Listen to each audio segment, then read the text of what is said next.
C'est l'un des métaux les plus rares à la surface du globe, convoité par tous les pays pour une raison simple.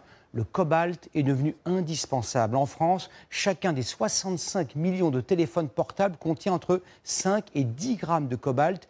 Il en faut 10 kilos dans une batterie de voiture électrique. Et 70% de ce cobalt vient d'un seul pays, la République démocratique du Congo. Un pays dans lequel les conditions d'extraction sont parfois inhumaines, où les mineurs risquent leur vie. Regardez le grand reportage exceptionnel de Florian Litzler, Gilles Parot et Valérie Belgrand-Barbier. À 50 mètres sous terre, c'est la ruée vers l'or bleu. Le cobalt, fabuleuse richesse souterraine de l'une des régions les plus pauvres du monde. Dans cette mine de Kolwezi, en République démocratique du Congo, sous chacune de ces tentes, il y a un puits où s'entassent des dizaines d'hommes. Impossible de venir ici sans autorisation. Des gardes nous accompagnent au cœur de la mine. Alexis Mutombo, un des dirigeants, y sera notre guide. Là, nous nous dirigeons vers le puits de production.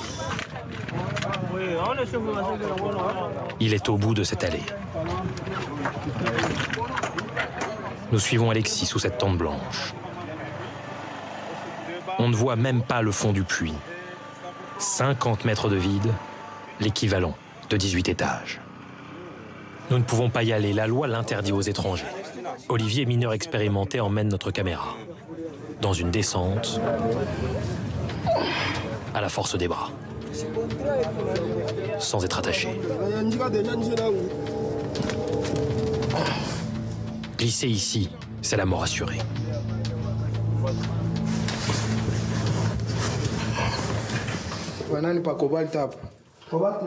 Après quelques minutes d'effort, Olivier filme la paroi et commente. Là, ça c'est déjà du cobalt. À partir de ce niveau. 30 mètres de fond. Mais les mineurs creusent toujours plus bas pour trouver du minerai de meilleure qualité. Ok. Tout ce que vous voyez sont les exploitants artisanaux. C'est ici où les parcours commencent. Dans ces trous étroits, sans lumière, sans air de l'extérieur. Les creuseurs, c'est leur nom au Congo, passent 8 heures par jour à ramper dans cet enfer, dont les murs valent 30 000 € la tonne.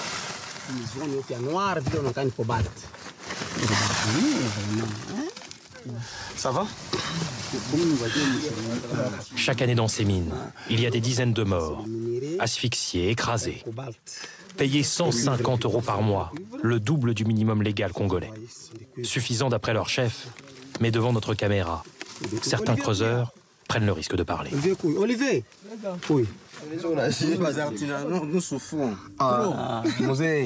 Et puis pas ça, on a fait Ils continuent en swahili, la langue de la région. C'est vrai, il faut mieux nous payer. Nous souffrons beaucoup ici. Il faut nous payer plus. Va dire ça au gouvernement congolais, plutôt que de t'adresser comme ça à la télévision des Blancs. Ils n'ont rien à voir là-dedans, eux. Pourtant, c'est toute la planète qui est concernée.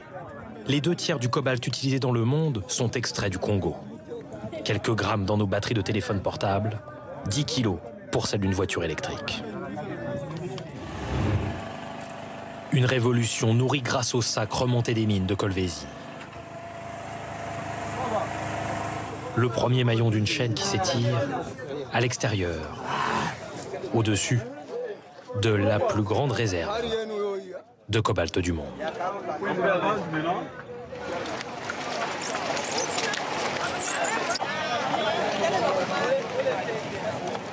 Imaginez avec plus ou moins 20 000 exploitants miniers artisanaux.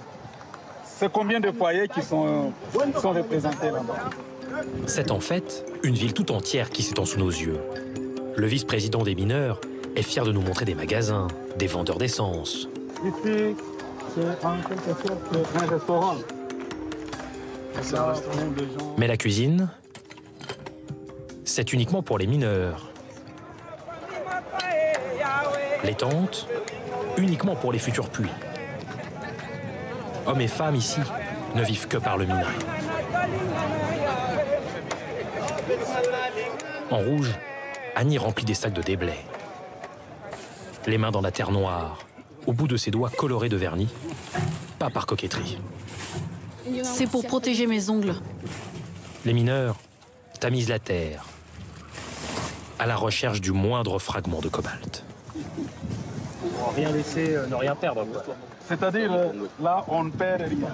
On récupère en graines et on récupère aussi en poudre. Chaque mois, les creuseurs artisanaux extraient ici 10 000 tonnes de minerais. À Kolwezi, c'est ce qu'on appelle une petite exploitation.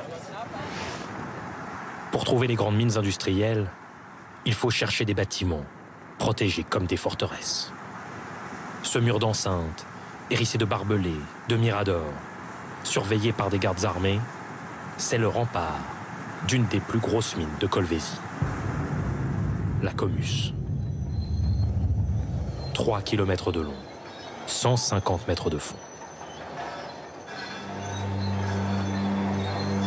Elle appartient à l'un des plus grands groupes miniers chinois. Le grincement des camions ne s'y arrête jamais.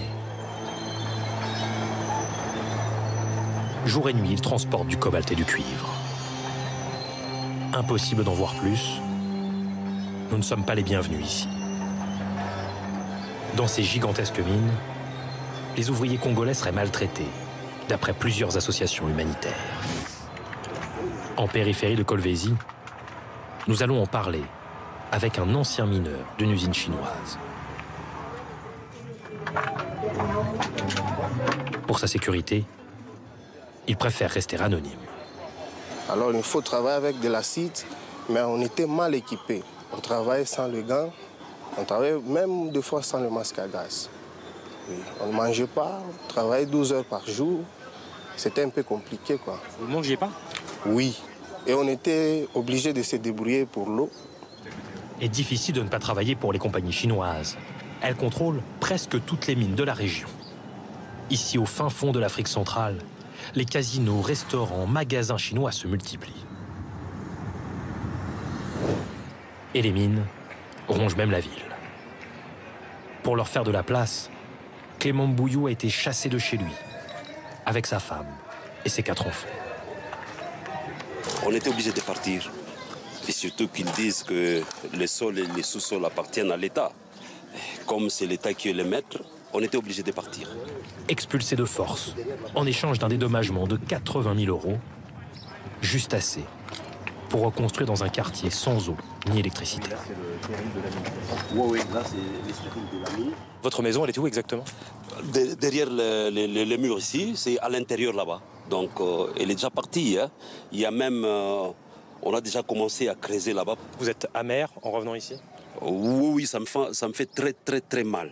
Très, très, très mal. C'est comme si on est en train d'enfoncer encore le côté dans une plaie qui existe et qui va persister jusqu'à peut-être à la fin de mes jours.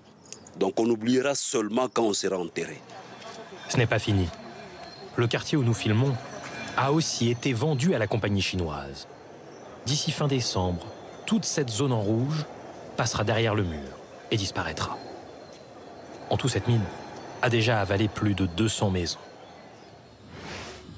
À Kolwezi, la terre vaut tous les sacrifices. Les 3/4 des habitants vivent sous le seuil de pauvreté, et parmi eux, certains sont prêts à risquer leur vie. Ces jeunes hommes que nous apercevons chaque soir, massés autour de la mine. Ce sont des voleurs. Ils passent les murs, et c'est ensuite une course folle, par dizaines, jusqu'au fond du site, pour récupérer quelques poignées de minerais, l'équivalent d'1 ou 2 €, alors que les gardes n'hésitent pas à tirer, et font parfois des morts. De l'autre côté, autour du Grand Terril, autre technique. Un homme va donner de l'argent à un garde. Il lui demande d'envoyer les déchets du minage de ce côté, là où il pourra les récupérer.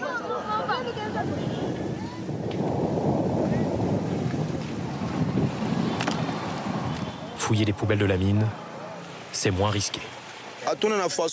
Nous n'avons pas le droit de descendre dans la mine. Donc ici, on récupère les déchets de sable, les déblais, et on les nettoie. Mais on obtient seulement une toute petite quantité. On la vend ensuite dans des maisons d'achat. Ces maisons d'achat, les voilà. CU indique qu'on y achète le cuivre et CO le cobalt.